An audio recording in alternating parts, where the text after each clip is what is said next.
Olá, minhas amigas e meus amigos. Dia do jornalista. Eu nem lembrava, mas comecei a ser cumprimentado pela manhã e percebi. Um amigo me lembrou, puxa, jornalista, que interessante que vocês estão agora, vocês não festejam a derrubada daquela urgência do projeto de lei que queria estabelecer censura? Aí me disseram assim, nós nunca vimos jornalista não festejar uma derrota da censura. Pois é, nem eu. Né? É que seria censura nas redes sociais. E o jornalismo tradicional torce contra as redes sociais, porque, afinal, as redes sociais estão substituindo muita coisa, como mostra aquele livro do Monfort, o jornalismo sem papel. Né? Enfim, é uma pena que a gente não aplauda que a Câmara dos Deputados, ontem à noite, não tenha conseguido votos suficientes para botar urgência naquele projeto de lei que prevê censura nas redes sociais. Foi uma espécie assim de entrega das tábuas da lei no Monte Sinai pelos ministros do Supremo, Fachin e Alexandre de Moraes, ao presidente da Câmara, Arthur Lira, para dar urgência, mas não conseguiu. Bom, 7 de abril, em 1827, houve uma batalha decisiva entre as marinhas das Províncias Unidas do Rio da Prata, depois Argentina e Brasil. No Rio da Prata, na frente de Buenos Aires. Eles julgaram que os navios brasileiros não iam conseguir manobrar em águas rasas e perderam a batalha, decisiva. Né? Só que não adiantou porque estava em jogo era a independência do Uruguai, antiga província cisplatina do Império Brasileiro. Em 1928, o Uruguai tornou-se independente depois da Batalha do Passo do Rosário ou Ituzaingó, lá no Rio Grande do Sul. Bom, vamos aos assuntos de hoje e eu peço que você se una a nós se inscrevendo e, ao final, não esquecendo de deixar o seu gostei ou não gostei.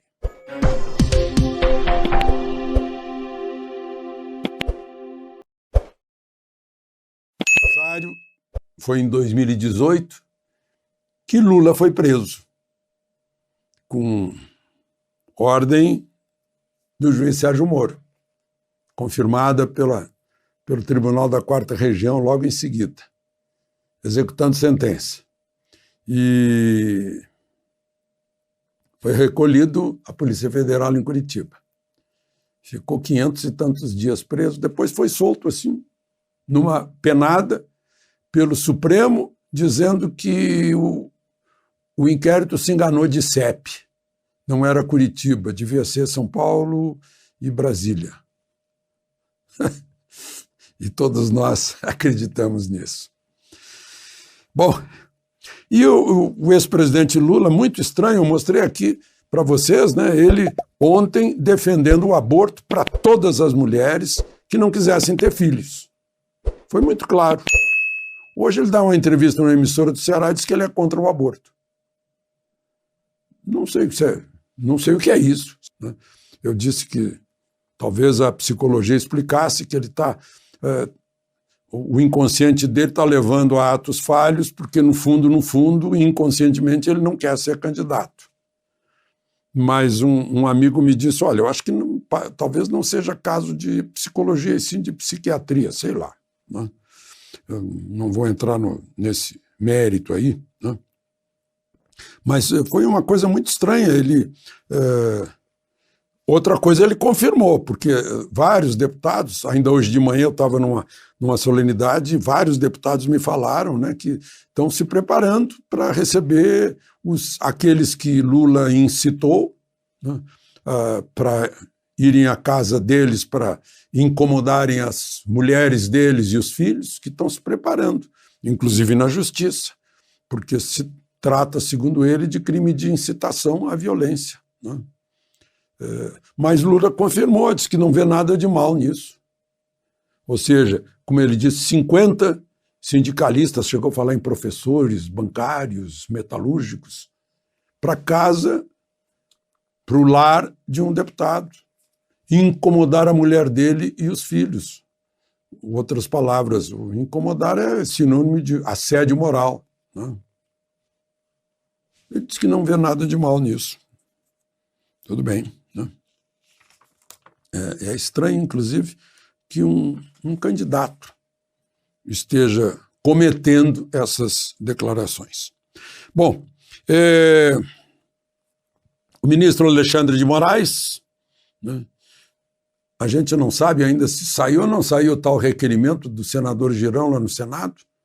Ontem o presidente Rodrigo Pacheco parece que se fingiu de cego, surdo e mudo.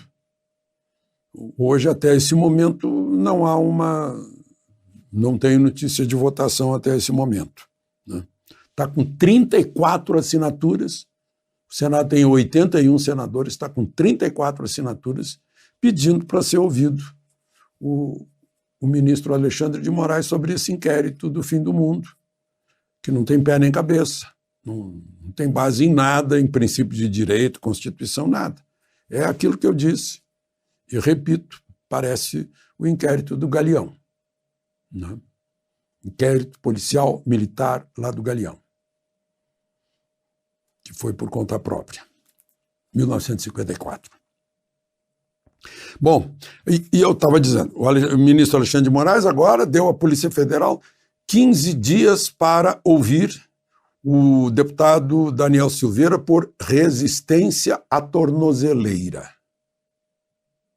Ele se queixou que a tornozeleira está fazendo barulho, está vibrando, que ele acha que a tornozeleira está auscultando. Tem outra função além de localizador. O advogado dele chegou a pedir que ponha outra tornozeleira lá da administração penitenciária do Rio de Janeiro. E ao mesmo tempo em que disse o juiz não pode ser inimigo do investigado, né, do suspeito. É o que está lá no Código de Processo Penal. Mas, enfim, o Código de Processo Penal, as leis, a Constituição, tudo isso está ficando submetido, como lembrou Ives Gandra Filho, o ministro Ives Gandra Filho, à vontade do magistrado. Tinha mais um detalhe sobre isso, sim, Supremo. A ministra Carmen Lúcia, eu falei para vocês ontem que ela mandou o governo fazer, ela está relatora de pedidos de partidos pequenos, mandou o governo fazer uma nova política da Amazônia. Eu lembrei aqui que a política do atual governo na Amazônia foi aprovada numa eleição por quase 58 milhões de votos, né? Foi o que o presidente Bolsonaro, o candidato Bolsonaro, disse aos eleitores que iria fazer na Amazônia. E hoje piorou. Hoje, atendendo a um pedido da Rede de Sustentabilidade, ela mandou que o Executivo voltasse a determinar que o Conselho lá da Amazônia, de Meio Ambiente, que tinha 17 integrantes, que passou a ter 9, que volte a ter 17. Ou seja, uma interferência direta no Executivo, como se queixou o ministro Ives Gandra Filho.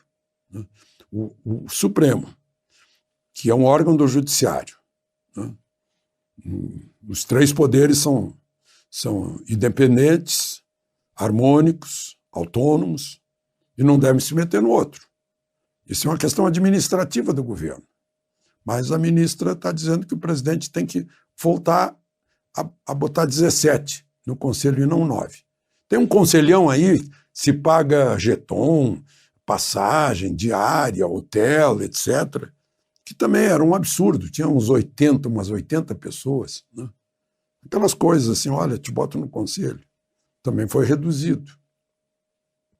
Era uma festa. E quem é o partido que está mandando tudo isso, usando o Supremo? Só para lembrar, o ministro Luiz Fux, quando assumiu a presidência, identificou isso.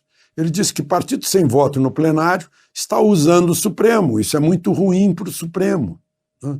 Porque essa é uma questão política que deveria ser resolvida na arena política, que é o Congresso Nacional. Isso disse o presidente Supremo no dia que ele assumiu.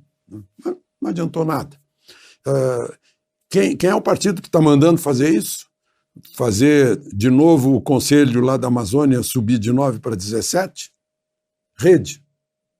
Rede tem 1 senador. 2 deputados. É a menor bancada do Congresso Nacional. Então, a vontade de 3 parlamentares, através do Supremo, se impõe a vontade de quase 58 milhões de eleitores. É uma conta que não fecha na democracia, que é o governo da maioria. Bom, vamos em frente. Só para lembrar vocês, lá saiu o relatório da cassação do deputado Arthur Duval, aquele que foi lá para a Ucrânia e disse um monte de besteira, e está pedindo a cassação dele. O relator está pedindo a cassação, lá na Assembleia Legislativa de São Paulo. Uma outra questão, eu quero registrar aqui a morte do único brasileiro que sobreviveu ao Holocausto, o Andor Stern. Ele nasceu em São Paulo, em 1928. Depois ele foi para a Hungria com os pais. Ele passou pela Índia, foi para a Hungria com os pais. A família toda, avós, tios, a mãe, foram levados para Auschwitz, para a câmara de gás.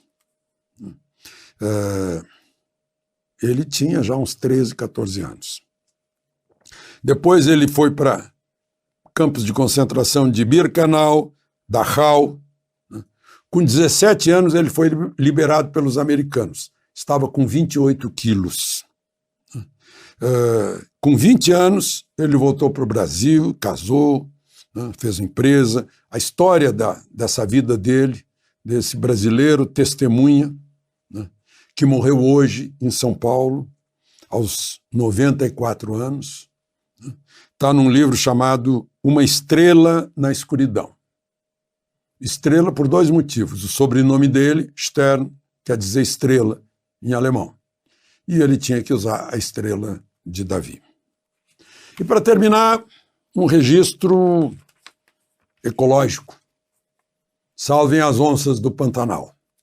As Assembleias Legislativas de Mato Grosso e Mato Grosso do Sul decidiram as duas, de comum acordo, cada uma fazer uma lei estadual, criando uma indenização para o pecuarista que perder qualquer tipo de gado, bovino, equino, suíno,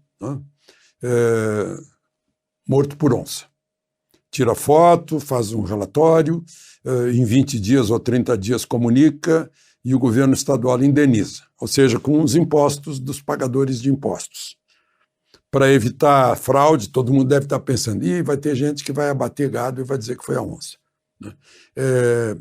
Se alguém for pego em fraude, nunca mais vai ter indenização e vai ter que pagar uma multa referente a 100 vezes o valor da indenização que ele pediu.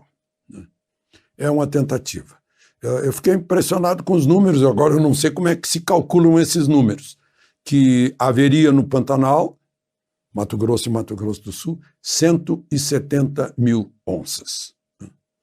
Por aqui, aí na vizinhança já andou matou uma égua e feriu um potrinho. O potrinho já está muito bem.